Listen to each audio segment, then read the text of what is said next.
Hello everybody, welcome back to Monika Sharma Education. आज इस video में हम खेलने वाले हैं एक बहुत ही मज़ेदार गेम। ठीक सुना आपने, जी हाँ। इस गेम से आप बहुत कुछ सीख जाएंगे। मैं गारंटी देती हूँ कि आगे आने वाले थोड़े से टाइम में आपको बहुत सारे वर्ड्स की नॉलेज होने वाली है और विद अ वेरी मज़ेदार गेम। Let's start.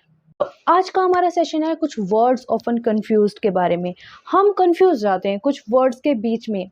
अफेक्ट बोले या इफेक्ट बोले, एंशियंट बोले या ओल्ड बोले, अवेंज होता है या रिवेंज होता है, बहुत सारी कंफ्यूजन्स है। तो इस मज़ेदार गेम से आप सीख सकते हैं इन सभी वर्ड का बहुत बढ़िया से मतलब, जो कि आप कभी भी नहीं भूलेंगे। आई गारंटी कि आने वाली थोड़े से देर में आप बहुत सारे वर्ड सीखेंगे और उनको आप कभी भी नहीं भूलेंगे।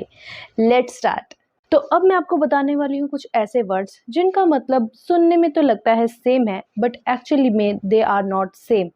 तो मैं बताऊंगी आपको उन शब्दों का मतलब, उनके डिफरेंसेस, उनके एग्जाम्पल्स। और इस सेशन को आपको टोटली अटेंटिव, एकदम जागरूक होकर देखना है, क्योंकि उसके बाद आने वाले हैं आपके सामने कुछ फिलअप्स, और उन फिलअप्स में आप फिल करके बताएंगे कि क्या करेक्ट है और क्या है गलत। तो number 1, ancient and old.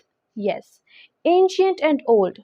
Hindi में तो इन दोनों का मतलब ही है पुराना, बहुत पुराना, जो कि नया नहीं है, ठीक है। लेकिन इंग्लिश में इन दोनों के मतलब अलग अलग हैं। आप इंग्लिश में इन दोनों को एक ही तरह से यूज़ नहीं कर सकते। और अगर करते हैं कि this is an ancient thing या this is an old thing, अगर वो सेम चीज़ के लिए आप बात कर रहे हैं तो आप बिल्कुल गलत हैं।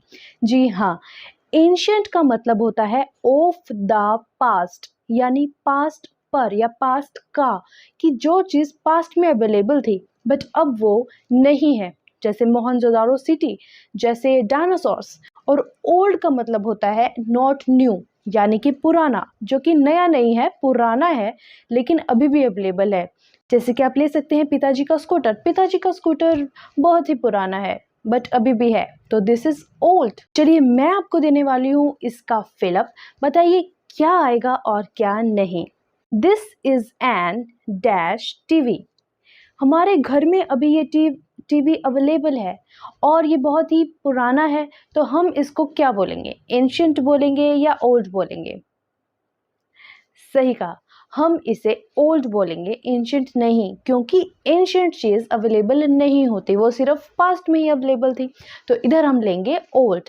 We study about dash dinosaurs in history. So यहाँ पे क्या आएगा? डायनासोरस हिस्ट्री में थे, अब नहीं है, तो आप क्या यूज करेंगे? Correct, ancient. तो आया ना बहुत मज़ा, और आई एम श्योर कि आप ज़रूर सीखे होंगे इन दोनों की डिफरेंसेस और इनके मतलब। तो अब चलते हैं हमारे दूसरे वर्ड्स की तरफ, जिनको लेकर हम अक्सर कंफ्यूज हो जाते हैं। एपोजिट एंड ऑपोजिट। एपोजिट का मतलब होता है उपयुक्त, यानी कि सुटेबल, और ऑपोजिट कॉमन है, सब जानते हैं, ऑपोजिट का मतलब उल्टा। तो यहाँ पर मेन बात थी कि एपोजिट क्या होता है? एपोजिट होता है सुटेबल, कि किसी चीज़ को सूट करने वाला। For example, this suit is opposite for me. तो चलिए अब मैं आपको देती हूँ कुछ बढ़िया से फिलअप्स, उन्हें फिल करके बताइए कि इसमें क्या आएगा और क्या नहीं। Number 1, this dining table is not dash for house.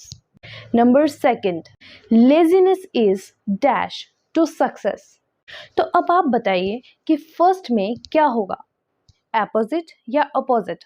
आप बहुत ही आसानी से जान पा रहे हैं कि फर्स्ट में आएगा एपोजिट एंड सेकंड में आएगा ऑपोजिट, क्योंकि laziness is opposite to success. तो थे ना बेहतरीन। आप ऑपोजिट का मतलब तो जानते ही होंगे, बट आज आपको एक नया वर्ड अपोजिट का मतलब पता चला। चलिए चलते हैं हमारे थर्ड वर्ड ऑफन कंफ्यूज्ड के ऊपर, avenge, revenge. Avenge, revenge. Revenge तो हम जानते हैं, बदला लेना, बट एवेंज क्या होता है? एवेंज होता है जब आप किसी और के लिए बदला लेते हैं, जब आप किसी और के लिए प्रतिशोध लेते हैं, तो उसे बोलते हैं एवेंज। और रिवेंज का मतलब होता है खुद के लिए बदला लेना। चलिए जल्दी से देख लेते हैं इसके फिलअप्स और बताइए उनके answers. First, she will dash the insult of her father. Second, I will take dash for my insult. तो आप यहाँ पे बड़ी ही आसानी से समझ पा रहे हैं कि फर्स्ट में आएगा एवेंज, कि वह अपने पिता की इंसल्ट का एवेंज यानी कि प्रतिशोध लेगी। और सेकंड में I will take dash for my insult, मैं अपनी इंसल्ट का रिवेंज यानी कि बदला लूँगी।